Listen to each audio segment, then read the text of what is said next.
Bismillahirrahmanirrahim. Assalamualaikum warahmatullahi wabarakatuh.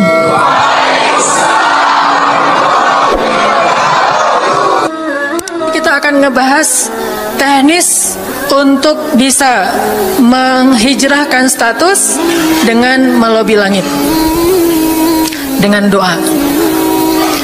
Kan katanya doa itu bisa mengubah takdir, benar? Benar nggak tuh? Allah yang mengubah takdir dengan doa. Jadi bukan doa mengubah takdir, tapi Allah mengubah takdir dengan doa. Dan takdir itu bisa dirubah-rubah, suka-suka Allah dong. Orang Allah yang nulis takdir, yamhullahu ma yasha'u wa yuthbit, kata Allah. Allah bisa menghapus apa yang Dia tulis dan bisa menetapkan. Jadi nggak usah pesimis, nggak usah putus asa dulu. Wah, kayaknya memang takdirnya nggak bisa, orang yang jahat kayak saya, yang pernah punya masa lalu yang kelam, menikah dengan akhwat yang hafizoh dari pesantren apa gitu, kan kayaknya takdirnya nggak. Wal hafizin wal hafizat, gimana sih? Wal hafizin, gimana sih ayatnya? Saya jadi lupa. Orang yang soleh, orang yang menjaga diri dengan orang yang menjaga diri, orang yang soleh dengan orang yang soleh. At-thayyibin lit-thayyibat, maaf, at-thayyibin lit-thayyibat. Orang yang baik ketemu orang yang baik. Tapi kan saya mah orangnya udah keburu nggak baik duluan. Sekarang lagi belajar jadi orang baik, tapi belum baik-baik amat. Sedangkan dia mah udah terpelihara dari dulu. Kayaknya kita mah nggak sekufu, nggak selevel, beda dunia. Yang satu dunia putih, satu dunia hitam. Ini gimana nih, nggak ketemu nih. Takdirnya mungkin kita emang nggak layak untuk dia, tetapi dengan doa Allah Subhanahu Wa Taala berkuasa untuk mengganti takdir. Makanya malam ini kita akan belajar tentang bagaimana menggunakan jalur langit untuk bisa mendapatkan hajat kita, baik menikah, dapat kerjaan, punya anak, dan keajaiban-keajaiban lain yang bisa kita dapatkan kalau kita tahu cara menggunakan jalur langit. Sebelum kita masuk materi itu, yuk kita tilawah bareng-bareng ayat yang standar lah tentang doa. Udah pada tahu kan? Silahkan dibuka. Ayat apa? Surat Al-Baqarah ayat 186. Itu standar banget kalau bab doa. Surat Al-Baqarah ayat 186.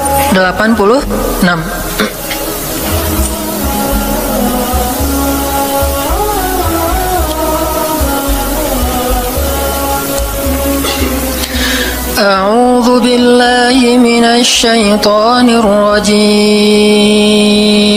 Enggak?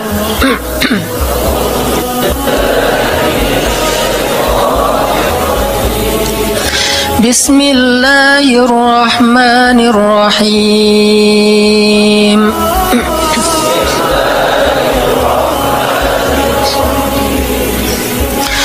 Wa idza sa'alaka 'ibadi 'anni fa inni qarib.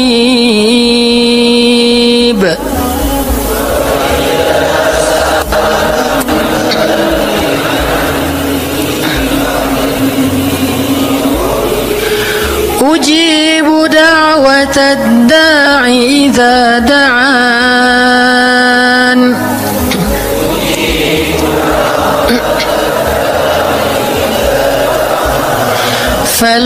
فليستجيبوا لي وليؤمنوا بي لعلهم يرشدون.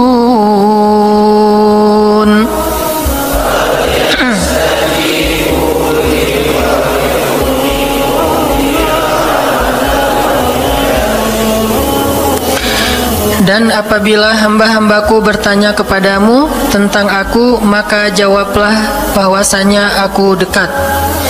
Aku mengabulkan permohonan orang-orang yang berdoa kepadaku apabila dia memohon kepadaku. Maka hendaklah mereka memenuhi segala seruanku dan hendaklah mereka beriman kepadaku agar mereka selalu berada dalam kebenaran. Shadaqallahul azim. Teman-teman yang dirahmati Allah Subhanahu wa taala, ayat ini adalah ayat, kalau kita kasih judul ayat ini tuh janji Allah kepada orang yang berdoa. Janji Allah kepada orang yang berdoa. Makanya doa itu benar-benar senjata orang mukmin. melebihi senjata apapun yang dimiliki oleh seseorang. Paling dahsyat itu kalau punya doa. Jadi kalau orang yakin kepada Allah, maka dan keyakinan dia kepada Allah lebih besar daripada keyakinan dia kepada apapun, maka selama dia masih bisa berdoa kepada Allah, dia tenang. Ada masalah dikit, oh Ilahi. Ada masalah dikit, Ilahi. Ada masalah dikit, Rabbi. Terus saja. Ada masalah sepele apapun, minta ke Allah. Ada masalah apapun, minta ke Allah. Dan kata Nabi, janganlah kalian menjadi lemah dalam berdoa, karena sesungguhnya tidak akan binasa seseorang selama dia masih berdoa kepada Allah. Itu hadis Nabi dari Aisyah. Janganlah kalian menjadi lemah dalam berdoa, artinya jadi pundung, jadi putus asa dalam berdoa, karena tidak akan binasa seseorang selama dia masih berdoa kepada Allah Subhanahu wa taala. Jadi kalau kita masih terus mengharap dan meminta kepada Allah, kita nggak akan binasa, kita nggak akan kalah, kita nggak akan rugi. Dan kata para ulama, segala sesuatu di dunia ini akan pergi dan tidak kembali. Ini clue penting nih, bisa dicatat. Segala sesuatu di dunia ini akan pergi dan tidak akan kembali kecuali doa. Dia pergi dan dia pasti akan kembali. Segala sesuatu kalau udah pergi di dunia ini nggak akan kembali lagi. Kalau pergi di sini maksudnya pergi kepada Allah. Tapi kalau doa pergi ke Allah, dia pasti akan balik lagi kepada yang meminta. Satu-satunya yang pergi ke Allah dan kembali di dunia ini hanyalah doa. Makanya ayat ini kalau kita kasih judul adalah janji Allah kepada hambanya yang berdoa. Allah berjanji, apa kata Allah? Inni qaribun. Aku itu dekat. Maksudnya nggak mungkin aku nggak dengar doa kalian. Begitu kita berdoa, kita pikir Allah dengar nggak ya? Jangan-jangan kok doa saya belum diijabah, kayaknya Allah nggak dengar yang kemarin, saya harus keraskan lagi suara saya. Nggak, inni qarib. Arti inni qarib, aku itu dengar banget apa yang kamu ucapkan. Nggak usah diucapkan, di dalam hati aja Allah udah dengar. Siapa yang pernah berdoa di dalam hati terus langsung Allah ijabah? Rasulullah. Coba teman-teman buka awal juz kedua, ayat surat Al-Baqarah ayat 144.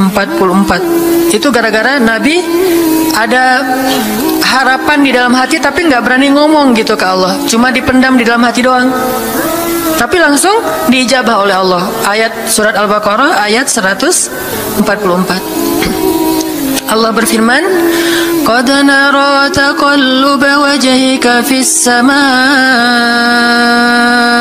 falanuwalliyannaka qiblatan tardaha, fawalli wajhaka shatral masjidil haram, wa haitsu ma kuntum fawallu wujuhakum shatrah, wa innal ladzina utul kitaba la ya'lamuna annahu al-haqqu min rabbihim wa ma Allahu bighafilin 'amma ya'malun." Jadi ceritanya orang Yahudi suka menghina kaum muslimin gara-gara orang Islam kalau sholat waktu itu masih menghadap ke Al-Aqsa, Palestina. Jadi kata orang Yahudi itu, lihat orang Islam mah fake, suka niru. Kita sholat menghadap Al-Aqsa, mereka sholat menghadap Al-Aqsa. Berarti agama mereka itu adalah agama yang meniru agama kita, nggak original. Sering diperolok-olok, setiap kaum muslimin sholat dihina sama mereka. Akhirnya Nabi ngerasa sedih. Wah, gimana ya caranya? Sehingga setiap sore Nabi berdiri di suatu bukit, kemudian lihat ke langit. Cuman nggak ngomong, gini aja ke langit. Membatin. Bayangin, pernah nggak teman-teman membatin ke Allah? Ini yang harus kita coba lakukan. Belajar membatin kepada Allah. Itu romantis banget. Jadi duduk sendiri, Allah, ngomong gitu dalam hati. Dan yakinlah ini qarib, Allah tuh dengerin. Jangan pikir saya kayak ngomong sendiri, kayak orang kurang waras. Enggak, Allah itu mendengar. Jadi kita batin aja sama Allah, ngomong dalam hati, ya Allah, saya tuh lagi gini, ada masalah. Ngomong dalam hati kita, please Allah, please, gitu ya. Nah, itu kalau kita membatin, inni qaribun wa asirru qaulakum aw ijharu bih innahu alimun bidzatis sudur. Jadi Nabi nggak enak mau ngomong, ya Allah tolong dong pindahin kiblat dari Masjidil Aqsa ke Masjidil Haram. Soalnya daripada dikata-katain melulu sama orang Yahudi, mau ngomong kayak gitu tuh nggak enak sama Allah. Malu Rasul ke Allah. Masa kiblat aja minta dipindahin. Akhirnya Nabi cuma ngelihat ke langit aja tiap hari. Udah selesai pulang, besok lihat lagi ke langit. Turunlah ayat ini, sesungguhnya kami telah melihat bagaimana kamu selalu menengadahkan wajahmu ke langit, maka kami palingkan kiblat ke arah yang kamu sukai. Coba lihat, turun wahyu untuk merespon doa Nabi yang bahkan belum diverbalkan, belum diucapkan dengan kata-kata, tapi Allah udah ngerespon. Ini kan keajaiban doa nih.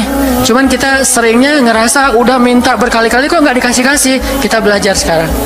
Rasul nggak usah minta pakai verbal, cuman membatin doang dalam hati, Allah udah ngasih. Pernah nggak teman-teman ngerasa kayak gitu? Ada kepengen sesuatu, tiba-tiba terwujud. Pernah kan? Tapi kepengennya yang baik-baik. Pengen misalnya, aduh, saya pengen banget umroh, cuman mau ngomong kayak gitu mah, saya mah orangnya kayaknya nggak mungkin bisa umroh kalau ngandalin harta. Orangnya nggak mampu, kerjanya juga pas-pasan, gimana mau umroh, untuk makan aja susah. Tapi pengen banget dalam hati kita, dan itu rindunya tuh rindu banget. Setiap kali ngelihat video atau tayangan di TV tentang umroh dan haji, menitikkan air mata, saking kangennya ke Baitullah. Allah tahu itu dalam hati kita. Tiba-tiba ada jalan, ada aja jalannya, dan bisa dikasih sedekah, bisa juga hadiah, bisa juga door prize, bisa juga macam-macam. Pokoknya ada jalan aja, tiba-tiba bisa umroh. Dan saya sering banget membawa orang umroh. Di antara jamaah itu selalu ada 1 atau 2 orang yang umrohnya tuh miracle, keajaiban dari Allah. Ketika saya cari tahu alasannya apa, ternyata emang dia dari dulu pengen banget umroh, cuman nggak bisa ngandelin hartanya. Allah kasih jalan yang lain. Bukankah Allah itu memampukan yang diundang, bukan mengundang yang mampu? Kan itu yang sering kita dengar kan? Allah tidak mengundang yang mampu, tetapi memampukan yang diundang. Kalau udah Allah undang, pasti mampu. Kalau Allah nggak ngundang, walaupun dia mampu, nggak akan bisa. Jadi Allah bukan mengundang yang mampu, tetapi memampukan yang diundang. Sehingga kita kalau hati kita kayaknya pantas diundang, Allah undang tuh. Begitu juga dalam urusan rezeki. Aduh, saya pengen kerjaan yang kerjaannya itu lebih halal, lebih nyaman, bisa sholat berjamaah tepat waktu, ada waktu juga buat keluarga, bisa juga berdakwah ke teman-teman. Akhirnya membatin kita itu karena kuat banget, Allah wujudkan. Ini artinya Allah qaribun, Allah maha dekat. Sehingga kalau kita pengen doa kita itu powerful, belajar dari as-siqah billah. Tips pertama adalah as-siqah billah. Percaya deh sama Allah. Percaya sama Allah. Jangan berdoa dengan ragu-ragu. Kayak kita datang kepada seseorang untuk minjem duit, tapi kita ragu, dia nih kayaknya orangnya susah kalau dipinjemin. Kalau minta dipinjemin gitu, ini saya lagi ada masalah dikit nih, boleh minta bantu nggak? Apa? Gimana ya ngomongnya? Susah ngomongnya tuh, ragu-ragu gitu kan ya. Akhirnya kita ngomongnya tuh nggak enak, nggak nyaman, membuat dia juga ngasih ke kita juga ragu-ragu. Akhirnya nggak nyaman tuh hubungan kita sama dia. Tapi kalau kita yakin banget sama dia orangnya baik, kalaupun dia nggak ngasih dengan cara yang kita minta, kita yakin bahwa dia tuh pasti akan nolong kita. Sehingga kita akan curhat masalah kita itu dengan tulus, bahwa kita punya masalah kayak gini-gini. Bukannya kita mau minta-minta, cuman sifat dari manusia itu saling tolong-menolong. Kita beritahu masalah kita, dan kita yakin dia pasti akan nolong kita. Kalau nggak bisa ngasih duit, dia akan minta tolong kepada orang lain yang mungkin bisa membantu kita. Dia akan ngasih link, dia akan memediasikan kita. Oh, aduh maaf ya, saya juga lagi sekarang lagi butuh uang, ini lagi nabung-nabung juga, sama kita mah lagi sama-sama pengen hijrah status. Cuman nih saya kenal ada temen nih yang dia alhamdulillah orangnya tuh suka banget bantu orang lain. Mungkin saya bisa merekomendasikan, saya bisa bantu kamu, ayo kita jalan bareng, ngomong sama temennya. Pokoknya kita yakin dia bisa nolong. Nah kalau kita yakin, percaya sama Allah, Allah itu nggak butuh perantara. Allah bisa nolong kita dengan cara apapun. Walaupun takdirnya udah ditulis kamu tuh nggak akan punya istri sampai meninggal dunia. Ya Allah, masa gitu sih? Nggak akan punya istri. Ya Allah, tapi gimana, masa saya mau hidup sendiri terus? Kamu nggak akan punya istri, kata malaikat teh. Ini orang doanya, katakan malaikat dengerin doa kita ya. Kalau di hati malaikat nggak tahu, tapi kalau di lisan kita doa, ya Allah, beri saya seorang suami yang benar-benar bisa mendidik agama saya. Kata malaikat, Neng, ganti doa yang lain aja tuh Neng. Itu mah takdirnya udah ditulis, Neng nggak akan punya suami. Kata malaikat. Kita mah walaupun malaikat ngomong gitu, biarin aja. Ya Allah, Engkau Maha Rahman, Maha Wadud, Engkau bisa mengubah takdir. Kata malaikat, ya juga sih, cuman takdirnya udah ditulis Neng. Ya Allah, terus aja. Tiba-tiba tok, Assalamualaikum, Waalaikumsalam. Ayahnya nemuin, ternyata pas kita nguping dari kamar, wah itulah calon pangeran kita yang datang untuk melamar kita, calon raja, calon imam. Malaikat heran-heran, wah subhanallah nih, si Enang ini gak putus asa dalam meminta. Kita juga gitu, doa aja terus walaupun takdirnya sudah ditulis, karena Allah bisa mengubah takdir lewat doa dan harapan.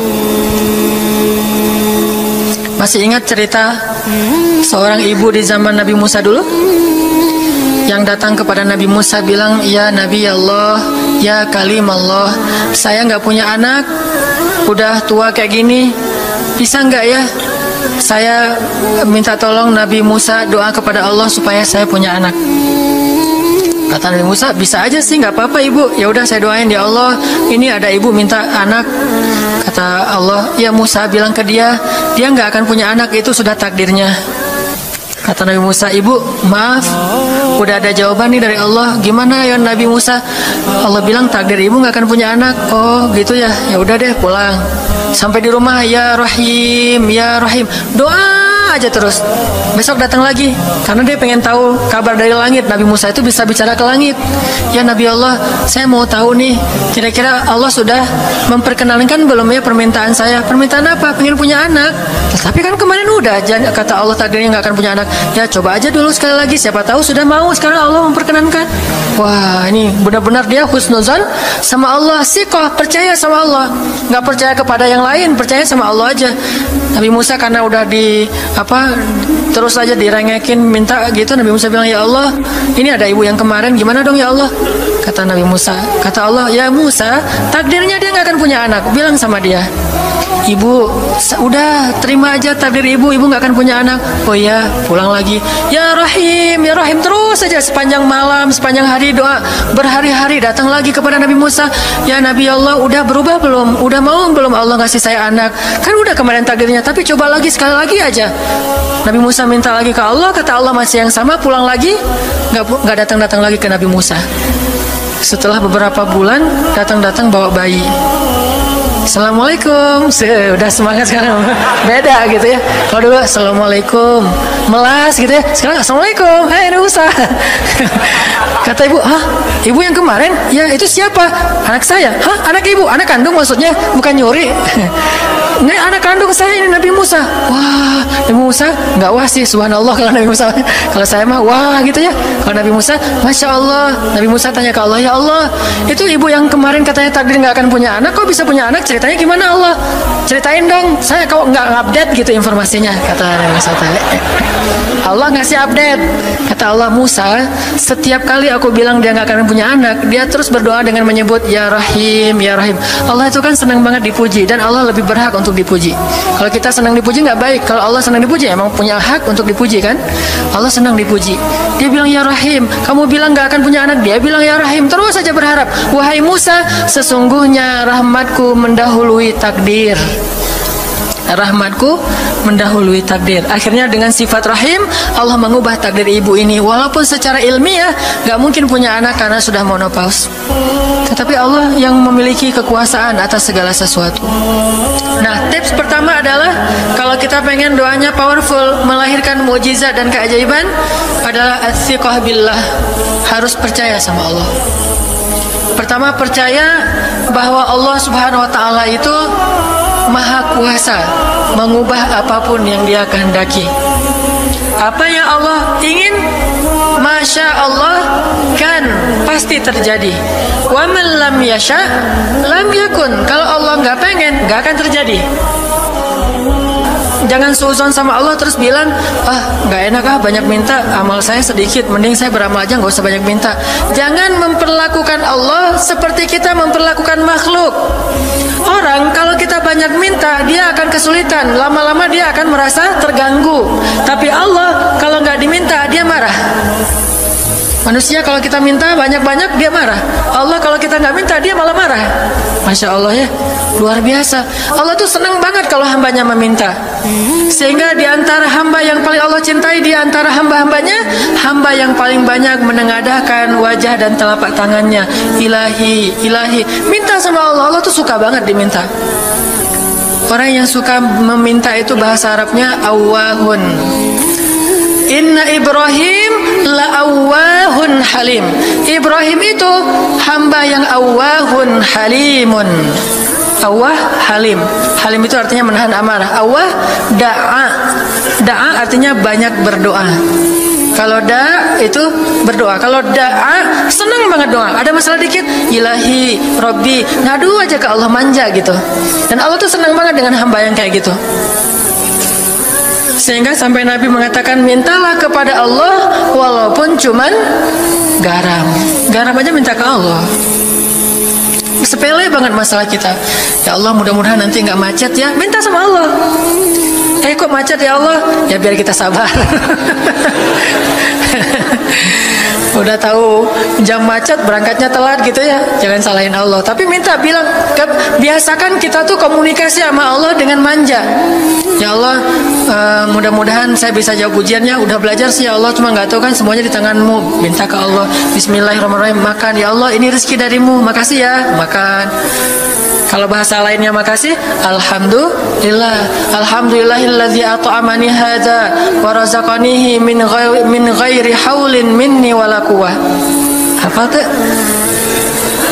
Kalau nggak hafal, udah aja bismillah lah. Alhamdulillah gitu. Bismillah ya Allah, Masya Allah ini rezeki darimu. Udah selesai makan, udah sendawa gitu. Alhamdulillah, Allah baik banget. Ngomong sama Allah, sering-sering komunikasi sama Allah. Dan Allah itu wa huwa ma'akum aina ma kuntum. Dia bersama kalian dimanapun kalian berada. Bersama ya, bukan ada. Kalau ada itu beda. Allah di mana-mana itu beda. Tapi Allah bersama kalian itu artinya Allah melihat, Allah mendengar, Allah menyaksikan, Allah mencatat, Allah maha menilai bersama kita. Kalau ada, dia bertempat. Sehingga nanti kalau ada anak bilang, "Mah, Allah di mana?" Allah ada di mana-mana, Dek. Tadi dia malah karena cerdas, kalau gitu di WC juga ada, kan nggak boleh kan? Ini jawaban yang keliru, kurang filsafat. Allah itu bukan ada di mana-mana. Allah bersama kita dimanapun kita berada. Itu beda. Kalau bersama, ma'iyah artinya Allah melihat, menyaksikan, mendengar, menghargai, dan terus memelihara dimanapun. Sehingga nggak usah khawatir bahwa ini mah nggak di masjid, nggak apa-apa. Selama bukan di tempat yang najis, seperti di kamar mandi atau di mana yang tempat-tempat yang nggak boleh, kita itu mah nggak. Tapi yang di tempat yang umum, di pasar, di jalan, lagi di kendaraan, di dalam masjid, di luar masjid, Allah, ilahi, Rabbi. Kalau perlu lebih manja lagi, pakai irama dikit, Allah gitu. Wah, kayak orang manggil temennya gitu. Atau kita miss call Allah dulu. Ya Allah, udah nggak ngomong apa-apa. Itu miss call. Miss call Allah. Ngapain miss call? Caper, kangen sama Allah. Allah gitu lagi. Itu zikir kan? Allah, Allah, Allah. Kata Allah, ada apa hambaku? Allah lagi, Allah lagi, Allah lagi. Terus saja Allah di miss call berkali-kali. Pas Allah buka, wah 100 miss call. Allah 100 kali zikir. Udah 100 kali miss call, Allah yang telepon balik. Ada apa hambaku? Wah, ditelepon sama Allah. Lewat kejadian-kejadian hidup, tiba-tiba ada kejutan dari Allah. Langsung bilang sama Allah, thanks Allah. Kan romantis tuh sama Allah. Jangan cuma sama cewek doang bilang thanks, segala macam bahasa-bahasa yang keren. Sama Allah juga harus keren. Tapi setelah thanks, alhamdulillah, karena itu yang paling baik. Intinya harus percaya sama Allah. Allah tuh senang banget didoain. Kita berdoa kepadanya gitu. Allah tuh senang. Terus makna percaya sama Allah juga, kita percaya bahwa Allah itu nggak akan ngecewain orang yang berdoa. Ujibu da'watad da'i idza da'an. Aku pasti mengijabah doa hamba-hamba yang berdoa kepadaku. Enggak usah khawatir, pasti diijabah. Tapi kok masih belum aja Ustadz? Nah, kita harus belajar apa itu makna diijabah. Jangan-jangan Allah udah mengijabah, kita nggak ngerti. Kayak ada analogi tentang orang yang tenggelam, terus dia meninggal sambil menuduh Allah, Allah kok nggak nolong saya? Bukankah aku sudah mengirim pelampung? Jadi pelampung itu cara Allah menolong kita. Kita berharap ditolongnya tiba-tiba selamat aja di pantai. Nggak kayak gitu. Allah punya cara. Sehingga kita harus belajar memahami maksud Allah. Allah maksudnya apa?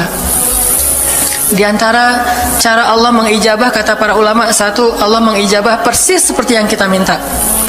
Dua, Allah mengijabah yang lebih baik dari yang kita minta.